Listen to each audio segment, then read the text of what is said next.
Assalamualaikum warahmatullahi taala wabarakatuh dan selamat sejahtera. Untuk hari ini kita akan sambung pada bab yang ke-8 iaitu penduduk di Malaysia. Kita akan pergi terus kepada tajuk 8.2, faktor-faktor yang mempengaruhi taburan penduduk Malaysia. Taburan penduduk di Malaysia yang tidak sekata dipengaruhi oleh faktor-faktor tertentu. Keadaan tersebut secara langsung akan mempengaruhi perkembangan dan pembangunan bagi sesuatu kawasan. Faktor-faktor yang mempengaruhi taburan penduduk di Malaysia merangkumi faktor fizikal, ekonomi, sosial dan dasar kerajaan. Kita pergi kepada faktor yang pertama. Faktor yang pertama iaitu faktor fizikal. Faktor fizikal dipecahkan kepada 3 iaitu tanah pamah, tanah tinggi dan pinggir laut dan saliran. Ciri yang pertama iaitu tanah pamah. Kawasan tumpuan penduduk kerana sesuai untuk pelbagai aktiviti ekonomi dan kawasan pertempatan. Sebagai contoh, kawasan dataran Kedah, Perlis dan dataran Kelantan merupakan kawasan pertanian. Antara kawasan tanah pamah yang menjadi bandar ialah Seremban, Negeri Sembilan, Petaling Jaya di Selangor dan Sibu, Sarawak.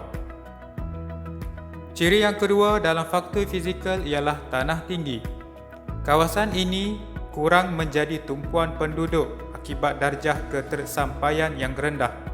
Kawasan kediaman juga sukar dibina dan memerlukan kos yang tinggi kerana bentuk muka bumi yang tidak rata. Kawasan berpenduduk jarang melibatkan kawasan banjaran di Malaysia. Contohnya Ulu Tembeling di negeri Pahang, kawasan banjaran Kapuas Hulu di Sarawak dan banjaran Tahan di Pahang. Ciri yang ketiga dalam faktor fizikal iaitu pinggir laut dan saliran. Kawasan yang berpenduduk padat dan sederhana padat. Menjadi tumpuan penduduk akibat pengaruh kegiatan ekonomi, perikanan dan pertanian. Kawasan pesisiran pantai dan sungai menyediakan kemudahan perhubungan yang baik seperti di Besut di Terengganu, sepanjang Sungai Rajang Sarawak dan Sungai Kinabatangan Sabah. Terdapat juga kawasan berpenduduk jarang terutama di kawasan berpaya. Contohnya sekitar Tasik Chini dan Tasik Bera, Pahang. Kita pergi kepada faktor yang kedua iaitu faktor ekonomi. Di bawah faktor ekonomi terdapat 4 ciri-ciri yang utama. Yang pertama ialah pertanian, kedua perlombongan, yang ketiga perikanan dan yang keempat perindustrian. Ciri yang pertama di bawah faktor ekonomi ialah pertanian. Kegiatan pertanian di dataran Kedah Perlis, dataran Kelantan dan Delta Rajang menjadikan kawasan tersebut berpendudukan padat. Ciri yang kedua iaitu perikanan. Kawasan perikanan juga menjadi kawasan tumpuan penduduk. Kawasan perikanan berpenduduk sederhana padat, contohnya Semporna Sabah, Tumpat Kelantan dan Kemaman Terengganu. Ciri yang ketiga iaitu perlombongan. Kegiatan perlombongan petroleum dan gas asli di Kerteh Terengganu dan Miri Sarawak menyebabkan kawasan tersebut menjadi tumpuan penduduk. Ciri yang keempat di bawah faktor ekonomi iaitu perindustrian. Sektor perindustrian mampu menyediakan peluang pekerjaan yang menggalakkan penghijrahan penduduk.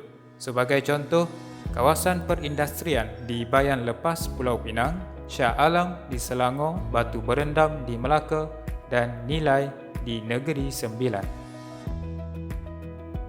Faktor yang ketiga iaitu faktor sosial. Di bawah faktor sosial terdapat 2 ciri utama iaitu infrastruktur dan juga pendidikan. Ciri yang pertama infrastruktur. Kawasan yang mempunyai kemudahan seperti bekalan air, elektrik, kemudahan telekomunikasi serta kemudahan pengangkutan menjadi tumpuan penduduk. Kawasan pedalaman berpenduduk jarang kerana tidak mempunyai kemudahan sosial yang lengkap. Ciri yang kedua di bawah faktor sosial iaitu pendidikan. Kawasan yang mempunyai kemudahan pendidikan seperti pusat pengajian tinggi menjadi pilihan.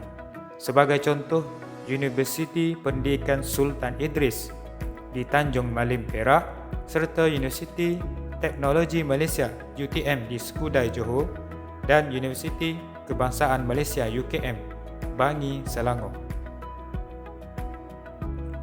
Faktor yang keempat iaitu dasar kerajaan ataupun governance. Terdapat 3 ciri di bawah dasar kerajaan iaitu pembukaan bandar baru. Yang kedua ialah pewartaan hutan simpan dan taman negara dan yang ketiga ialah tanah rancangan. Ciri yang pertama, pembukaan bandar baru. Pembukaan bandar baru dapat menarik lebih banyak penduduk berhijrah. Perpindahan pusat pentadbiran persekutuan ke Putrajaya menyebabkan kawasan tersebut berpendudukan padat. Ciri yang kedua ialah pewartaan hutan simpan dan taman negara.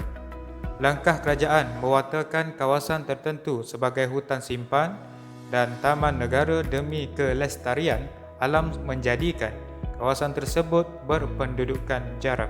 Seperti contoh, Taman Negara Pahang, Taman Negara Pulau Pinang dan Hutan Simpan Royal Belum, Perak. Ciri yang ketiga di bawah faktor dasar kerajaan iaitu tanah rancangan. Pembukaan kawasan pertanian melalui rancangan tanah persekutuan iaitu Felda menyebabkan kawasan tersebut berpenduduk sederhana padat. Sebagai contoh, kawasan Felda Kampung Serti, Pahang dan Felda Sahabat di Sabah.